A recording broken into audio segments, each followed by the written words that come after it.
किसी वक्त उम्मत मुस्तफा के अंदर आए, ये तो बहुत बड़ी खराबी है। अजीजाने गिरामी वकार, आइए मुस्तफा का किरदार देखिए। मेरे आका मदीने के अंदर मौजूद है, ताजदारे मदीना सहाबा की अंजुमन में बैठे हैं। अल्लाहु अकबर कबीरा। और उस वक्त में जबकि बड़े बड़े सफीर कई मुल्कों के बैठे हुए हैं, अल्लाहु अकबर, मेरे आका जलवगर है। मदीने के अंदर एक औरत है, लोग कहते हैं दीवानी है, लोग कहते हैं पागल है, लोग कहते हैं अकल नहीं है इसके पास में, ये लोगों को परेशान करती है, ये लोगों को सताती है। अल्लाहु अकबर कबीरा। इधर मेरे आका सफीरों के साथ बैठे हैं, वो औरत आ गई। औरत ने आने के बाद में मेरे आका के चेहरे नूर पर नजर डाली, मुस्तफा के चेहरे बददुआ को देखा, मुस्तफा ने उस औरत को देखा। इस औरत ने इशारा दिया, इशारा करके कहने लगी इधर आ जाइए। मेरे मुस्तफा जाने रहमत खड़े हो गए। अल्लाहु अकबर। सहाबा अर्ज करने लगे, लोग कहने लगे या रसूल अल्लाह, ये जो औरत बुला रही है ये पागल है, इसकी आवाज पर न जाइए। मगर मेरे आका ने फरमाया नहीं नहीं, मैं रहमत बन के आया हूँ, हर किसी की बात सुनता हूँ। मेरे मुस्तफा उठे, उस औरत के साथ चल दिए। वो आका से बातें करने लगी, चलते चलते बातें होने लगी। मेरे मुस्तफा उसकी बातें सुनते गए, गलियों से गुजरते गए, बातें सुनते गए, आगे बढ़ते गए, बातें सुनते गए, रास्ते तय करते गए। सारे मदीने के चक्कर लगा लिए, शाम हो गई। अब वो औरत कहती है अब आप चले जाइए, मैं भी घर जाती हूँ। अल्लाह अल्लाह, सोचो जरा, हमारे सामने बैठकर अगर कोई ज्यादा बात करे, हम कहते हैं इरिटेशन हो रहा है, हम कहते हैं इसने दिमाग चाट लिया,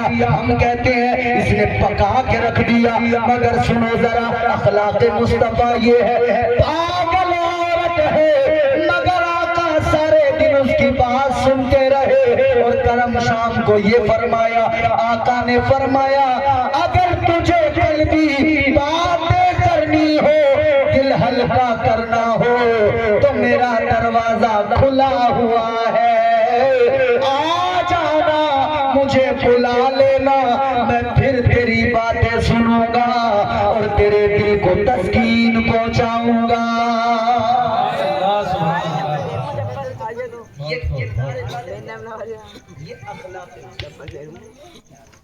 हमारे तो मियाँ घर में हमारे माँ बाप जब बूढ़े हो जाते हैं और जब बाप बेटे से बात करना चाहे तो बेटे के पास टाइम नहीं है। अरे यार अब्बा एक बात बार बार बार बार बार बार बोल रहे हो, कहाँ दिमाग चाट रहे हो?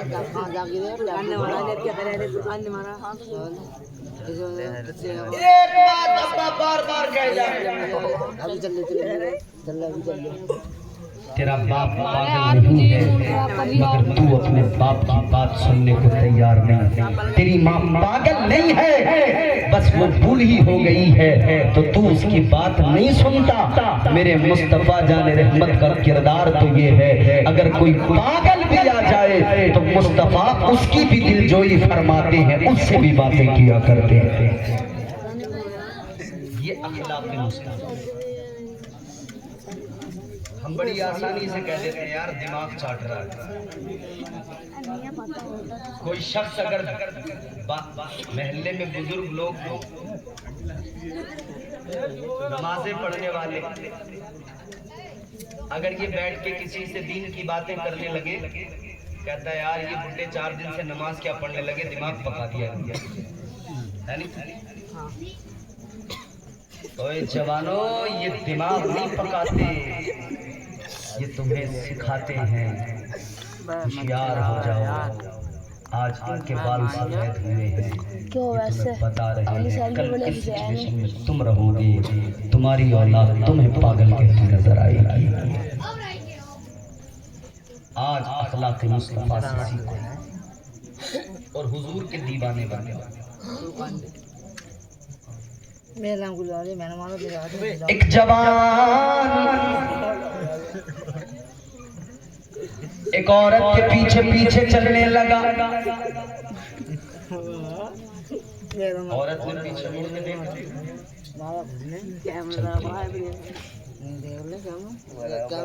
ये जवान फिर भी उसके पीछे पीछे, एक नजर चेहरे पे पड़ गई थी तो पीछे पीछे हो लिया। जब उस लड़की ने देखा कि ये रुकता नहीं, मेरे पीछे ही आएगा, आगे जाकर वो रुकी और रुकने के बाद में उसने कहा कि क्या वजह है जो तू मेरे पीछे पीछे आ रहा है। ये जवान कहने लगा, मैंने जब से तुझे देखा है मैं तेरा दीवाना हो गया हूँ, तुझसे मोहब्बत हो गई। उसने कहा अच्छा ऐसी बात है का? कहने लगा दिल को सुकून नहीं, दिल को करार नहीं, तेरा चेहरा देखा तुझसे मोहब्बत कर बैठा। का कितनी मोहब्बत हो गई? का बहुत हो गई। कितनी हो गई? लड़की कहने लगी कितनी? कहने लगा इतनी कि तेरे बिन रह नहीं पाऊंगा, तेरे हुस्न में खो गया। तो वो लड़की कहने लगी सुन, अभी तूने मुझे देखा है, मेरा हुस्न देखकर मुझसे मोहब्बत करने लगा, मगर सुन मेरे पीछे मेरी एक बहन आ रही है, वो मुझसे भी ज्यादा खूबसूरत है, मुझसे भी ज्यादा हसीनो जमील है। अगर तुझे मोहब्बत करना है तो मुझसे नहीं उससे कर, वो ज्यादा हसीनो जमील है, वो ज्यादा खूबसूरत है। जब इसने ये बताया तो जवान ने कहा अच्छा ऐसी बात है, रास्ता बदल लिया, पीछे को चल पड़ा।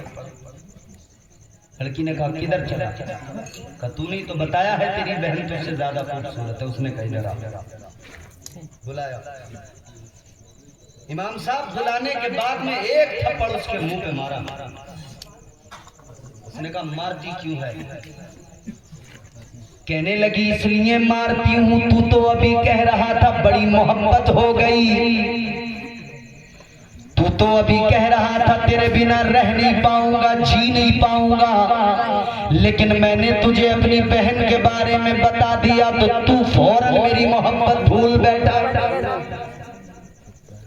सारी मोहब्बत चली गई, सारा प्यार कहाँ गया, वो मोहब्बत कहाँ गई? तू तो कहता था तेरे बिना रह नहीं पाऊंगा, लेकिन जब ज्यादा हुस्न की बात सुनी तो पीछे चल पड़ा। इसने कहा तूने ही तो कहा था कि मैंने तेरा इम्तिहान लिया। अजीजों आज यही हाल हमारा है, हम दावा तो करते हैं हमें आका से प्यार है, मगर हम पीछे मुड़ मुड़ के कभी अमेरिका की मोहब्बत में मॉडर्निटी को अपनाते हैं, कभी अंग्रेजों के कल्चर को उनकी मोहब्बत में अपनाते हैं। एक तरफ तो कहते हैं हुजूर की गुलामी सबसे अहम, रह नहीं पाएंगे इस्लाम के सिवा, मगर रोजाना हाल ये हमारी हालत ये कि हम इस्लाम के कवानीन भी तोड़ रहे हैं।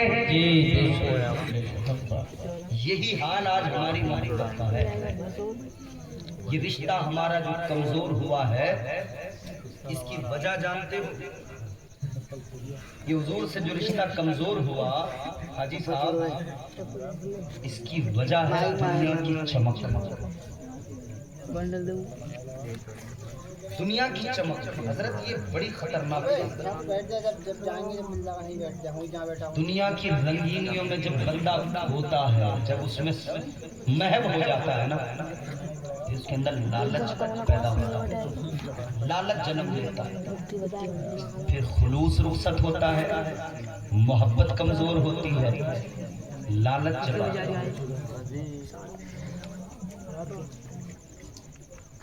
आज यही हाल हमारा है। मोहब्बत का दावा तो है, मगर सीरत रसूल पे अमल नहीं करके हम गोया ये सबूत दे रहे हैं कि हम दावे में पक्के हैं मगर अमल में कमजोर है।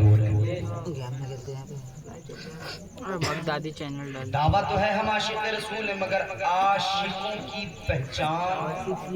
आपने स्कूल में पढ़ने वाले बच्चे देखे, जी बोलिए। चप्पल छूट हुआ है। स्कूल में पढ़ने वाले बच्चे जब सुबह को जाते हैं, आपने देखा होगा वो एक यूनिफॉर्म पहन के जाते हैं। ठीक ठीक। आपने कोई कंपनी देखी होगी, उसके वर्कर देखे होंगे, उनका एक ड्रेस कोड होता है। आपने किसी होटल में जाकर देखा होगा, वहाँ के जो वेटर होते हैं उनका अपना एक ड्रेस कोड होता है, यूनिफॉर्म होती है। क्या अजीब बात हुई ना। होटलों में रहने वाले ड्रेस कोड फॉलो करें, उनकी अपनी एक यूनिफॉर्म, एक छोटे से छोटे स्कूल की यूनिफॉर्म, एक कंपनी की यूनिफॉर्म, मगर पैगंबर मुस्तफा की उम्मत की कोई यूनिफॉर्म नहीं। जी बहुत अच्छा पैगाम है। कोई ड्रेस कोड नहीं। ड्रेस कोड तो है।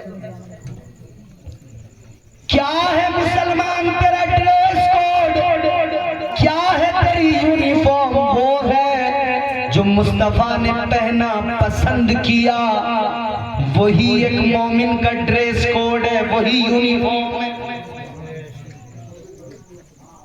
मगर हमने मुस्तफा के ड्रेस कोड को नहीं अपनाकर अंग्रेजों के ड्रेस कोड को अपना लिया।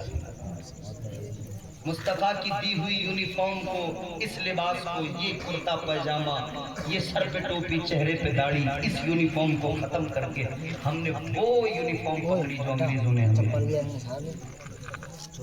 टाइट पैंट पे हमने जींस की पहनी। जब हम मस्जिदों में गए तो उन टाइट पैंटों ने हमें नमाजें सलीके से नहीं पढ़ने दी। ये बात हक है। इस लिबास के अंदर बंदा जितना कंफर्टेबल होता है, जितने सुकून से नमाज पढ़ता है,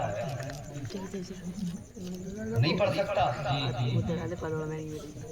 और अगर आपको लगता है कि आप उसमें कंफर्टेबल हैं और वो ड्रेस बिल्कुल सही है, तो फिर जो ड्रेस आप पहनते हुए अपने इमाम साहब पूरा कर दो। इमाम साहब आप भी पैंट शर्ट में नमाज पढ़ाइए, बात सही है। तो इमाम साहब की जैसी बात आई, आप कहेंगे अरे यार शर्म नहीं आ रही मौलाना, आप भी हो कि तुम पैंट शर्ट पहनने की बातें कर रहे हैं। तो जब ये जुमला कहते हो शर्म नहीं आ रही मौलाना होकर पैंट शर्ट की बातें करते हो, तभी अगर मौलाना तुमसे कहे शर्म नहीं आ रही, नबी का उम्मती होकर पैंट शर्ट की बात करता है। माशाअल्लाह। जितना एक मौलाना नबी का उम्मती है, उतना ही एक आम आदमी नबी का उम्मती है। उम्मती होने में दोनों बराबर, दोनों पर शरीयत के बराबर बराबर कानून। अगर इमाम साहब की दाढ़ी कटी देखी तो गायों के पीछे नमाज नहीं होगी। बिल्कुल मसला भी यही है। लेकिन तू जो दाढ़ी काट के चिकना बन के एक एक बाल निकाल के मस्जिद में आके नमाज पढ़ता है, तूने कभी सोचा इस हाल में इस चेहरे को क्या तेरे नबी पसंद फरमाएंगे? बहुत अच्छा सीरत मुस्तफा का जलसा है, तो सीरत तो अपनाओ नबी की। ये दाढ़ी मेरे आका की सुन्नत है।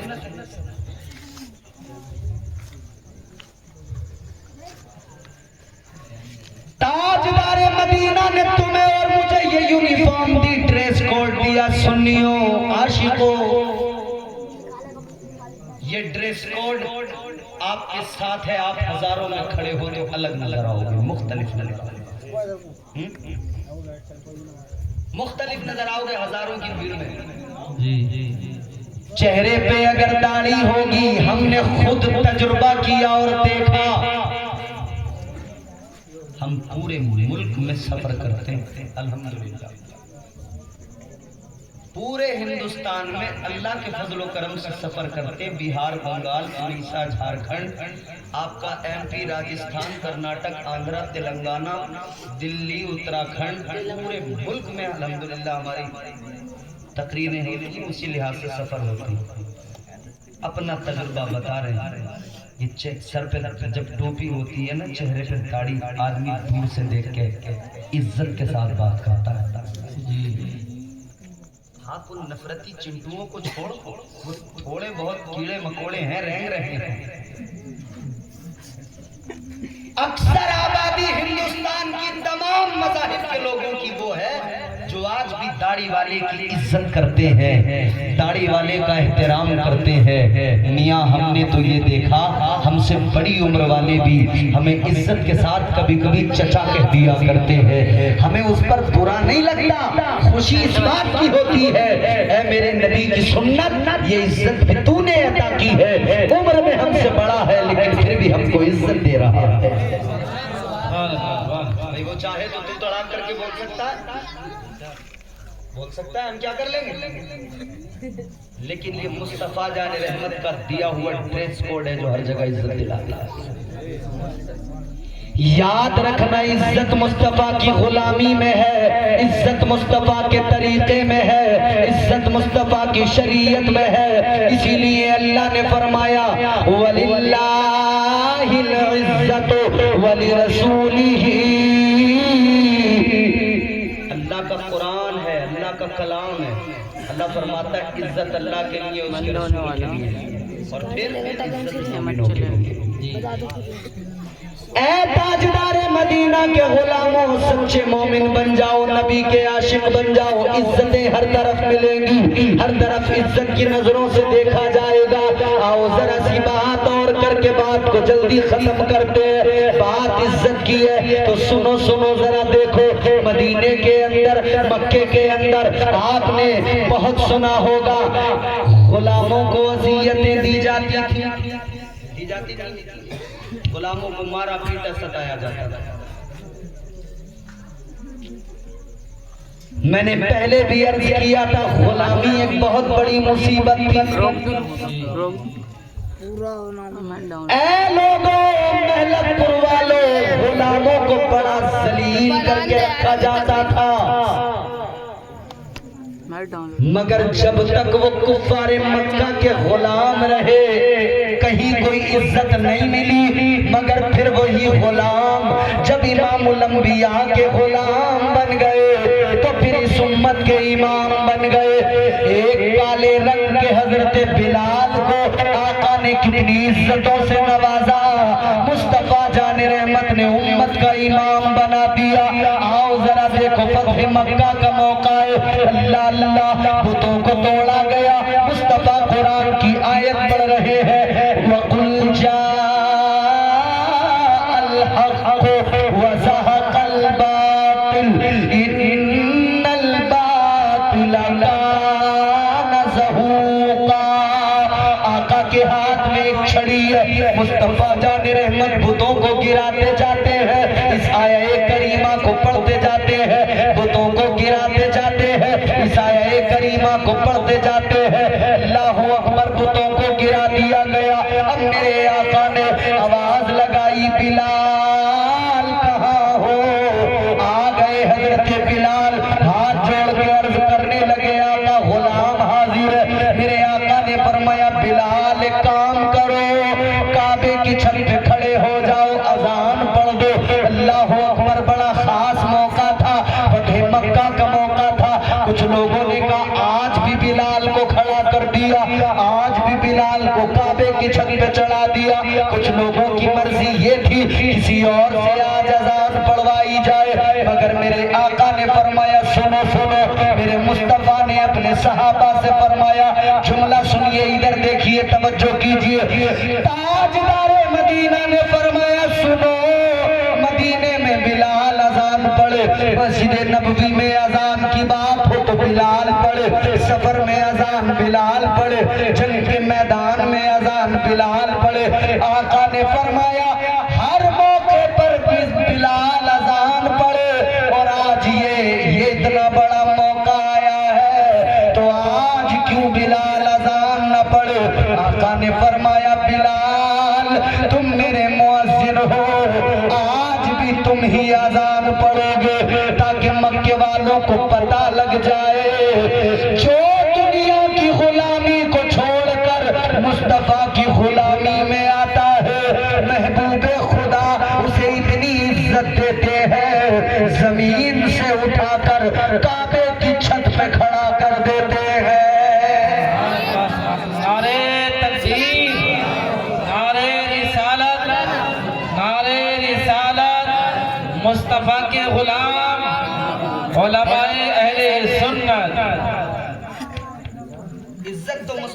बारगाह एक गुलाम हुजूर की बारगाह तक हजरत सैयदा खदीजा कुबरा के जाके पहुंचा था।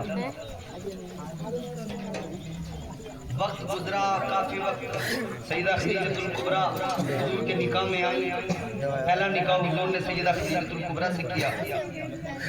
वो गुलाम हुजूर की बारगाह तक पहुंच गया। सुने आखिरी बात शायद ये मेरी होगी। हुजूर की बारगाह तक वो गुलाम आ गया। थके होंगे ना?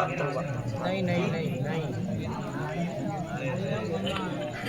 ये आपका अंदाज बड़ा मासूमाना अंदाज है। अल्लाह आपको सलाम। थक गए हैं तो बोल दीजिए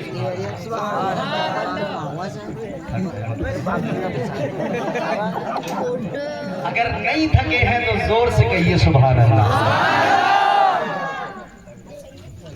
गुलाम के घर वाले को जैसे तैसे पता लग गया कि हमारा बेटा मदीने में है। क्या है मुझे चप्पल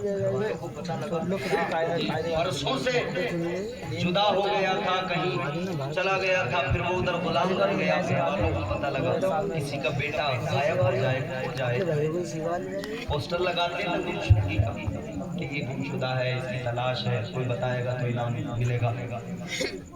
फिर कहीं से कोई खबर आ जाए तो दौड़ के जाते हैं जल्दी।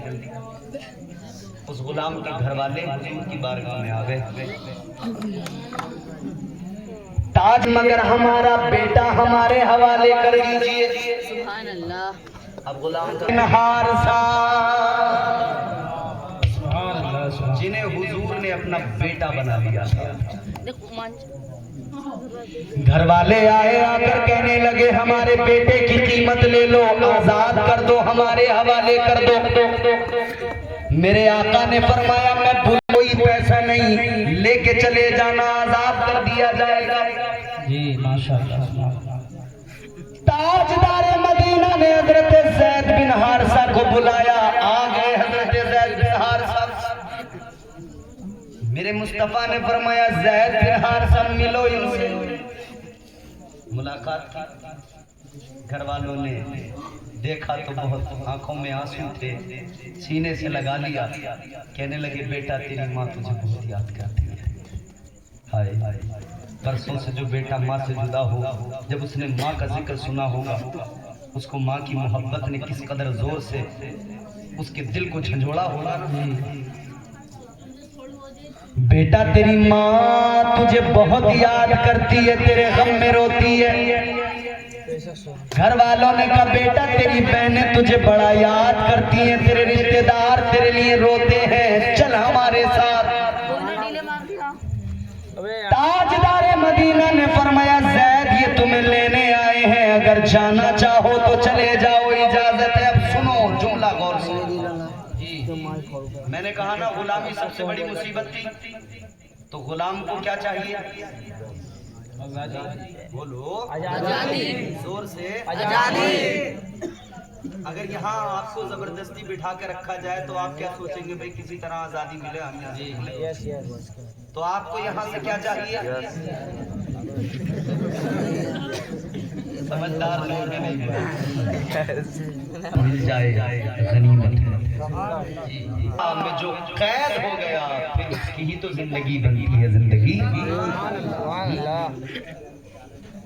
गौर फरमाइए अजीजाने गिरामी वकार। हजरत ज़ैद बिन हारिसा को मौका मिला है, आका ने फरमा दिया है आजादी तैयार है, जाना चाहो। गुलाम को क्या चाहिए? आजादी। होता तो ये फौरन तैयार हो जाता। वीडियो बनाई हो तो। मगर गौर से सुनो, मेरे आका ने फरमाया ज़ैद अगर जाना चाहो तो चले जाओ। जैसे इतना सुना हजरत ज़ैद बिन हारिसा आका के कदमों में आ गए। मुस्तफा के कदमों को पकड़ के गोया यूं कहा होगा जैसा मेरे इमाम ने ताजदार अहले सुन्नत ने कहा, या रसूल अल्लाह तेरे कदमों में जो है गैर का मुंह क्या देखे, तेरे कदमों में जो है गैर का मुंह क्या देखे, कौन नजरों में चढ़े देख के तलवा तेरा। और आका तेरे टुकड़ों पे पले गैर की ठोकर पे न डाल, झुकियां खा सदका तेरा। अर्ज करने लगे आका या रसूल अल्लाह, आपकी गुलामी दुनिया की आजादियों से बेहतर है। या रसूल अल्लाह, अगर इधर आपकी गुलामी मिल जाए तो उधर जहन्नम से आजादी मिल जाएगी। नारे तकबीर, नारे रिसालत, नारे रिसालत, मसलके आला हजरत उलमाए अहले सुन्नत। कहते हैं हुजूर ये आजादी आजादी थोड़ी है कि आपसे दूर हो जाए, आपकी गुलामी ही सबसे बड़ी आजादी है। आका अगर आपकी गुलामी में हम रहेंगे तो हुजूर फिर हमें आजादी मिलेगी, कब्र की अजाब से आजादी, हश्र की मुसीबतों से आजादी, जहन्नम के अजाब से आजादी। हुजूर आपकी गुलामी ही है जो हर तरह की मुसीबत से आज़ादी देती है। तो मोहब्बत की एक वजह ये होती है कि कोई हमारा मोहसिन है तो उससे मोहब्बत। दूसरी वजह मोहब्बत की ये होती है कि किसी का हुस्न अट्रैक्शन हो गया, मोहब्बत करने लगे, तो फिर पूरी दुनिया में देख लो कोई मेरे मुस्तफ़ा जैसा हसीन नजर आ जाए तो बता देना। अगर कानून ये है कि हुस्न वाले से मोहब्बत की जाए तो मेरे मुस्तफ़ा से ज्यादा हसीन कायनात में कोई नहीं। उन